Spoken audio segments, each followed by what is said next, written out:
Breaking లో చూస్తున్నాం. YCP LP సమావేశం జరుగుతోంది. వైసీపీ చీఫ్ జగన్ అధ్యక్షతన ఎమ్మెల్యేలు ఎమ్మెల్సీలు భేటీ అయ్యారు.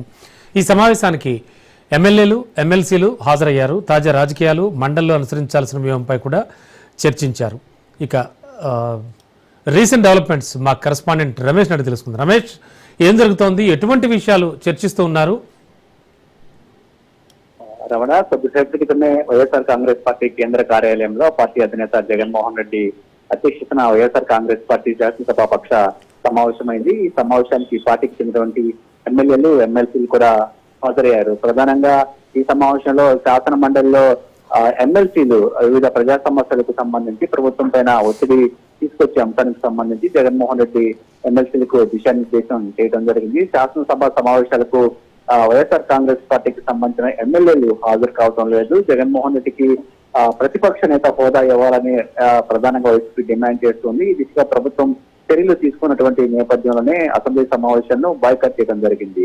ప్రస్తుతం రాష్ట్రంలో ప్రజలు అనేక ఇబ్బందులు పడుతూ ఉన్నారు, అనేక రకాల సమస్యలను ఎదుర్కొంటున్నారు. ప్రధానంగా యూరియా కొరత కావచ్చు, మెడికల్ కాలేజీల ప్రైవేటీకరణ కావచ్చు, అంతేకాకుండా రైతులకు గిట్టుబాటు ధర లేకపోవడం వల్ల అనేక రకాల సమస్యలు ఎదుర్కొంటున్న పరిస్థితి ఉంది. మరోవైపు రాష్ట్రంలో లా అండ్ ఆర్డర్ పరిస్థితి సరిగ్గా లేదు. అయినప్పటికీ కూడా ప్రభుత్వం ఈ విషయాలపైన ఎలాంటి శ్రద్ధ పెట్టడం లేదని ఈ సమావేశంలో మాజీ సీఎం జగన్మోహన్ రెడ్డి వ్యాఖ్యానించారు. అంతేకాకుండా అసలు రాష్ట్రంలో ప్రభుత్వం ఉందా లేదా అనే అనుమానాలు కూడా ప్రజల్లో కలుగుతున్నాయంటూ కూడా ఆయన పేర్కొన్నటువంటి పరిస్థితి కూడా ఉంది. ఈ అన్ని అంశాలను ప్రతిపక్షంగా అడ్రస్ చేయాలంటే శాసనసభలో ఖచ్చితంగా ప్రతిపక్ష హోదా కావాలి. ప్రతిపక్ష హోదా ఉన్నట్లయితేనే ఈ సమస్యలందరిపైన అడ్రస్ చేయడానికి అవకాశం ఉంటుంది. అలా కాకుండా కేవలం ఒక ఎమ్మెల్యేగా గుర్తింపు ఇస్తే ఈ శాసనసభలో ఈ అంశాలన్నిటిపైన చర్చించే అవకాశం ఉండదు. కాబట్టి మనం ప్రధాన ప్రతిపక్ష హోదా అడుగుతున్నామంటూ కూడా జగన్మోహన్ రెడ్డి పార్టీ ఎమ్మెల్యేలు అదేవిధంగా ఎమ్మెల్సీని ఉద్దేశించి జరిగినటువంటి సమావేశంలో మాట్లాడటం జరిగింది. అయితే శాసనసభలో ప్రభుత్వాన్ని ప్రశ్నించే అవకాశం లేనప్పటికీ శాసన మండలిలో పూర్తి స్థాయిలో బలం ఉంది. శాసన మండలి సభ్యులు చాలా కీలకంగా వ్యవహరించాల్సి ఉంటుంది. ప్రధానంగా మండలిలో ప్రస్తుతం రాష్ట్రంలో రైతులు కావచ్చు, ఇతర అనేక సామాజిక వర్గాలు ఏవైతే సమస్యలు ఎదుర్కొంటూ ఉన్నారో వాటన్నిటిపైన కూడా పోరాటం చేయాలి, ప్రభుత్వాన్ని నిలదీయాలి అని కూడా పార్టీ ఎమ్మెల్సీలకు ఆయన దిశానిర్దేశం చేశారు. అంతేకాకుండా శాసనసభ సమావేశాలు జరుగుతున్నటువంటి నేపథ్యంలోనే ప్రభుత్వం వివిధ అంశాలకు సంబంధించి అడ్రస్ చేయకపోతే వాటిని తానే మీడియా ద్వారా ప్రజల ముందు అడ్రస్ చేస్తానని చెప్తున్నారు. ప్రజా సమస్యల పైన ప్రభుత్వాన్ని మీడియా వేదికనే ప్రశ్నిస్తాను. కాబట్టి ఒకవైపు శాసన మండలి సభ్యులు ప్రభుత్వం పైన మండలిలో ఒత్తిడి తీసుకోవాలి. అదే సందర్భంలో బయట కూడా ఇటు ఎమ్మెల్యేలు కావచ్చు, తాను కావచ్చు ప్రభుత్వాన్ని నిలదీసే కార్యక్రమాన్ని కొనసాగిస్తామని కూడా చెప్తూ ఉన్నారు. కూటమి ప్రభుత్వం అధికారంలోకి వచ్చిన తర్వాత ప్రజా సంక్షేమాన్ని పూర్తిగా పక్కన పెట్టిందని జగన్ అభిప్రాయపడుతూ ఉన్నారు. ఎన్నికలకు ముందు అనేక హామీలు ఇచ్చారు, కానీ అధికారంలోకి వచ్చిన తర్వాత హామీలు ఏవి కూడా సక్రమంగా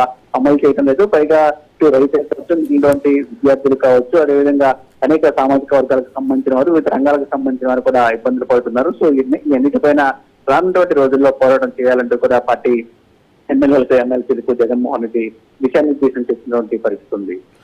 ఓకే, ఓవరాల్ గా చూస్తే కనుక అసెంబ్లీకే వెళ్ళటలేదు, వీళ్ళు అసెంబ్లీనే బహిష్కరిస్తున్నారు. మరి ఈ నేపథ్యంలో అసలంటూ వెళ్ళి అక్కడ చర్చల్లో కూర్చుంటే కదా అసలు ప్రజా సమస్యలు తెలిసేది, వాళ్ళ వాణి వినబడేది. మరి ఈ విషయంపై ఎటువంటి చర్చ నడవలేదా? అసలు దీనికి సంబంధించి సీనియర్స్ చాలా మంది ఉన్నారు, వాళ్ళు ఏం చెప్తూ ఉన్నారు వైసీపీలో?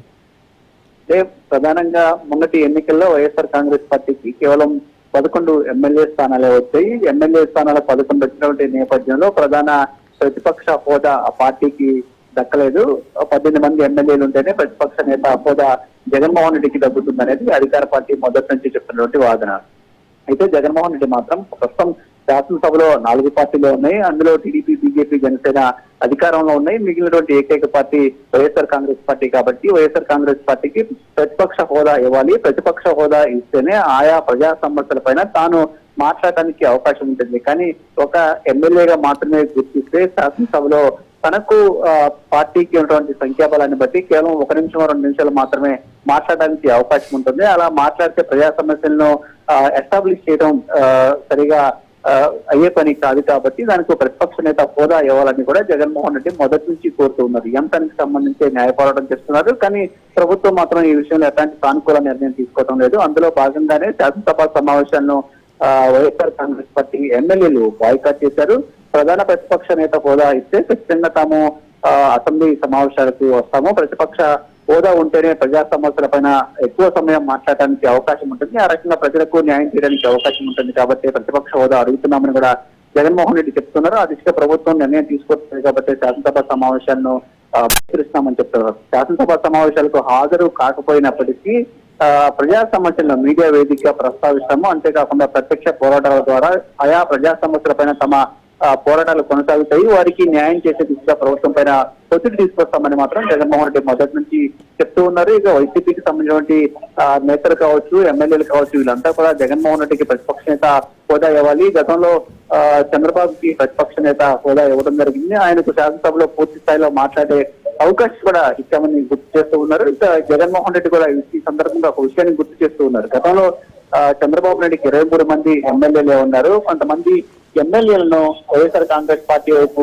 లాక్కుంటే చంద్రబాబుకి ప్రతిపక్ష నేత హోదా కూడా ఉండే పరిస్థితి ఉండేది కదా. అయినప్పటికీ తాము అలాంటి ప్రాక్టీస్ చేయలేదు, ప్రతిపక్ష నేతగా చంద్రబాబుకి తగినంత గౌరవం ఇచ్చాము కాబట్టి ఇప్పుడు కూడా ప్రభుత్వం ఆ దిశగా చర్యలు తీసుకోవాలని వైఎస్ఆర్ కాంగ్రెస్ పార్టీ నుంచి వస్తున్నటువంటి వాదన. Yes, thank you Ramesh.